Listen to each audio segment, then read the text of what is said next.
नमस्कार मित्र आणि मैत्रिणींनो, श्री स्वामी समर्थ. जय जय स्वामी समर्थ. उद्या आहे गुरुपुष्यामृत. गुरुपुष्यामृतावरती काही आपण उपाय देखील करायचे आहेत.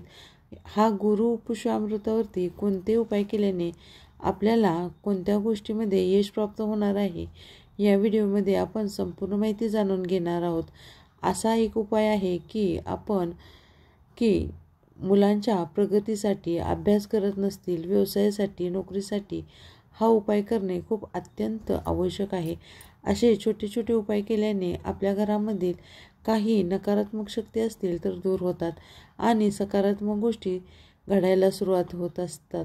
किंवा पती पत्नीमध्ये जर वाद होत असतील तर हे उपाय करावेत आणि फरक पाहावा. गुरुपुष्यामृत योगामध्ये लक्ष्मीचे देवीची आपण पूजा केली असता प्रसन्न करण्यासाठी लक्ष्मी मातेला काही उपाय केले असता आपल्या घरामध्ये माता लक्ष्मीचा नेहमी वास होईल आणि आपल्या आर्थिक अडचणी दूर होतील.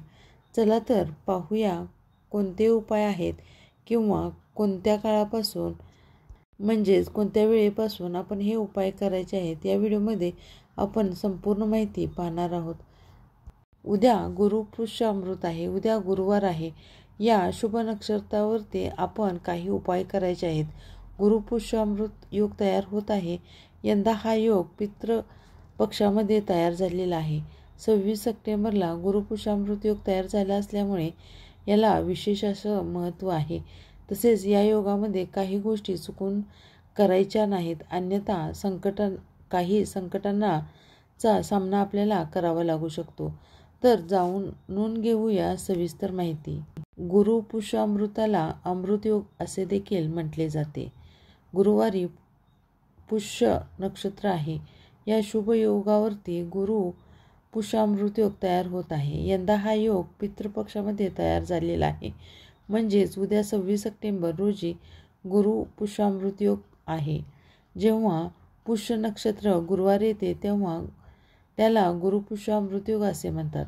पुष्य नक्षत्राला सर्व नक्षत्रांचा राजा असे म्हटले आहे. या नक्षत्रात केलेले कोणतेही काम नेहमी शुभ असते. पौष पौर्णिमेच्या दिवशी हा योग तयार होतो. अत्यंत फलदायी, शुभ असा मानला जातो.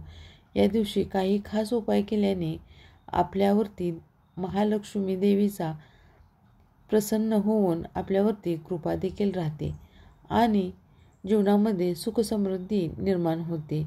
यंदा गुरुपुष्यामृत वेळ सकाळी 11:34 सुरू होणार आहे ते संध्याकाळी 6:12 असणार आहे. ज्योतिषशास्त्रानुसार या योगात आपण केलेले कोणतेही कार्य सफल होते आणि धनमध्ये वाढ देखील होते. तसेच या योगात काही चुकूनही गोष्टी करू नका, अन्यथा संकटाचा सामना करावा लागू शकतो. जाणून घेऊया कोणते आपण उपाय करायचे आहेत. या गुरुपुष्य योगावरती आपण काय करायचे आहे तर या काळामध्ये आपण सोने, चांदी किंवा हिऱ्याचे दागिने खरेदी करावेत. त्यानंतर देवघरामध्ये ठेवावेत. क्रमांक 2. गुरुपुष्य योगावरती गुंतवणूक करणे शुभ मानले जाते. यावेळी तुम्ही सोने किंवा पैशामध्ये चांगल्या प्रकारची गुंतवणूक करू शकता.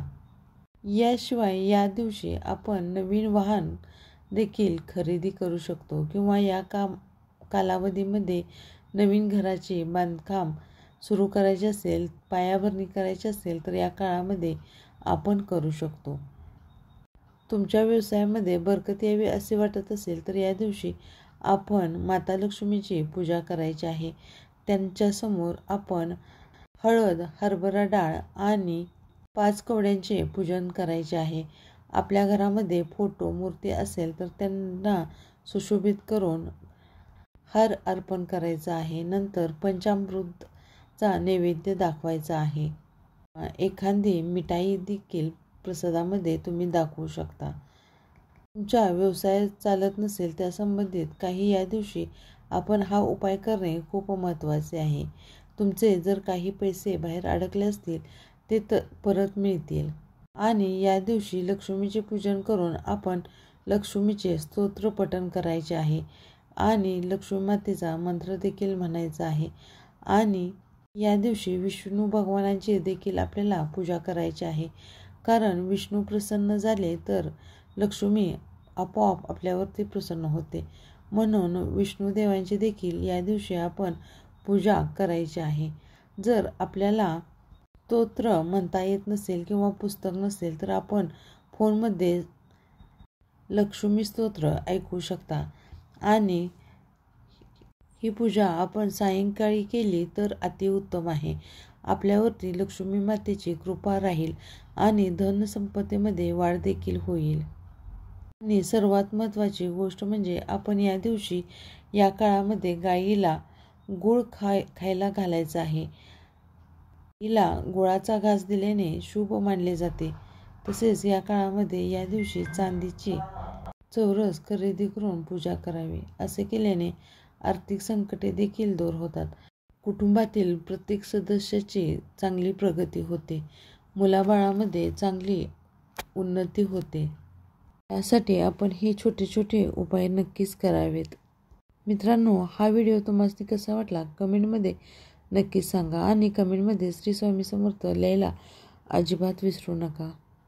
हा व्हिडिओ तुम्ही तुमच्या मित्रमैत्रिणीसोबत जास्तीत जास्त शेअर करा आणि तुम्ही या चॅनलवरती नवीन असाल तर या चॅनेलला सबस्क्राईब करा, जेणेकरून आम्ही जे व्हिडिओ पाठवेन ते सर्वात आधी तुमच्यापर्यंत पोहोचतील. असेच नवनवीन व्हिडिओ बघण्यासाठी आमच्या चॅनेलला लाईक करा, शेअर करा, सबस्क्राईब करा.